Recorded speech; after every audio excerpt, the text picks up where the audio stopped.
The day my husband Daniel was laid to rest was the coldest day I could remember.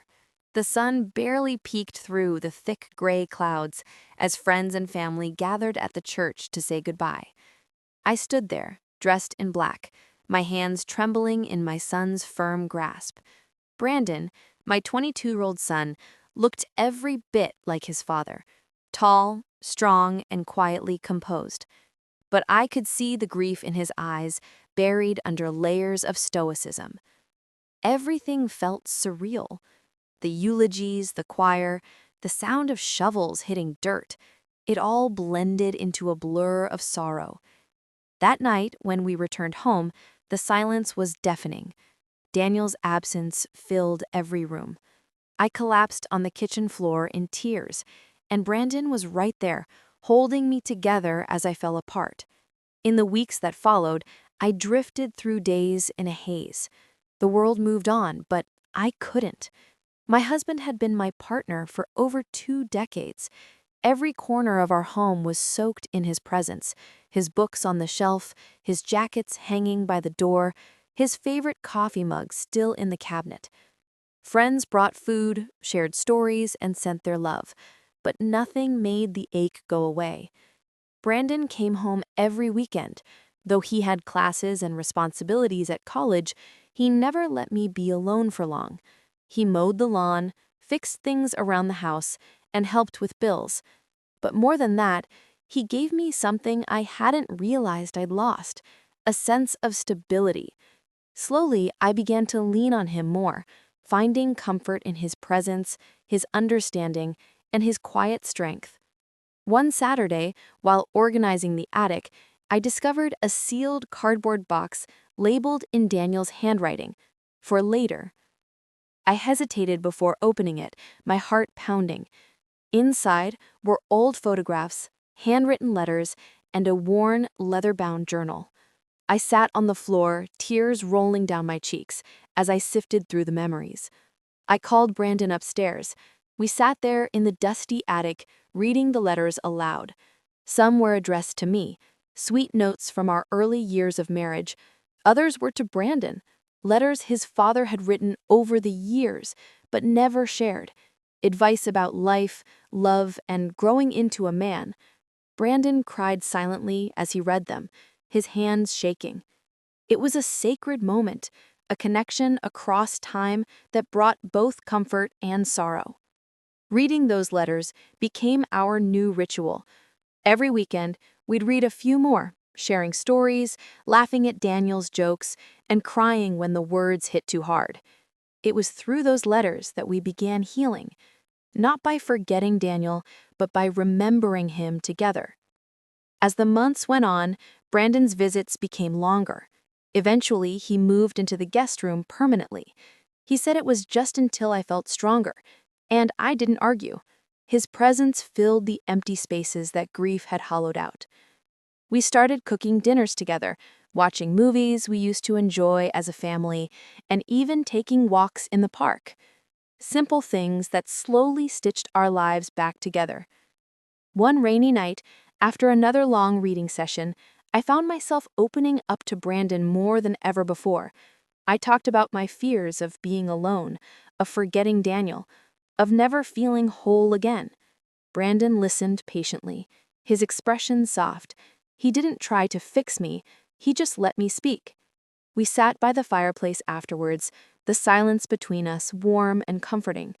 He wrapped a blanket around my shoulders and told me, "You don't have to go through this alone, Mom. I'm here." That moment shifted something inside me. It wasn't just about grief anymore. It was about moving forward. And that realization was both terrifying and liberating.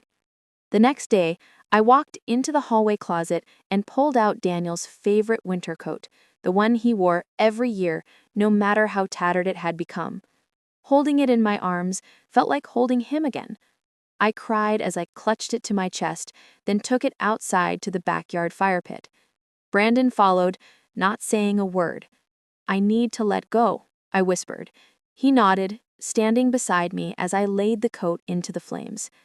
We watched it burn together, a symbolic goodbye, not just to Daniel, but to the life that could no longer be. I didn't expect the overwhelming sense of release that followed. I felt lighter. That same evening, I did something impulsive. I booked a trip to Italy. Daniel and I had always talked about going, but we kept putting it off.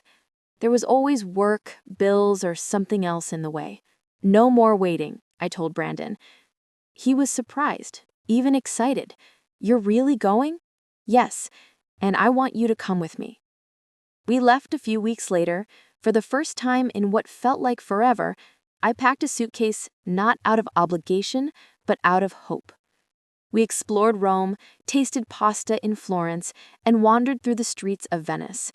We laughed again. We lived. I watched Brandon come alive in a way I hadn't seen since before his father passed, and I felt the same spark reignite within myself. One evening, sitting by the Grand Canal, Brandon took my hand. Dad would be proud of you, he said. I smiled, tears forming in my eyes. I think he'd be proud of us. When we returned home, life didn't magically fix itself. Grief still visited from time to time, but something had changed. I joined a local writing group and began journaling regularly. Brandon got a job nearby and rented an apartment just a few blocks away. We still met for dinner every Friday. People sometimes ask what I did after my husband died. The answer surprises them. I let my son help me. I leaned into the love I still had, rather than the love I lost. I chose to live again. 1 year after Daniel's passing, we held a small memorial celebration. Instead of mourning, we shared our favorite memories of him. Friends came with food, stories, and laughter. Brandon read one of the last letters Daniel had written him. I read from my journal a piece I'd written about our trip to Italy and what healing looked like when it was shared. That night, after everyone had gone, Brandon and I sat on the porch wrapped in a single blanket, staring up at the stars. We made it through the storm, he said. Yes, I said, and I'm finally starting to feel the sun again. Brandon smiled and nudged my shoulder gently. That's because you've always had light in you. You just needed time to remember it. I looked at my son, not just as the child I raised, but as the man who helped me rebuild my life. Daniel may have been gone, but his love lived on in the way Brandon cared for me, in the memories we cherished, and in the life we dared to live again. You wouldn't believe what I did after my husband died. I let love lead me out of the darkness, and it changed everything. Every day forward became a new chapter.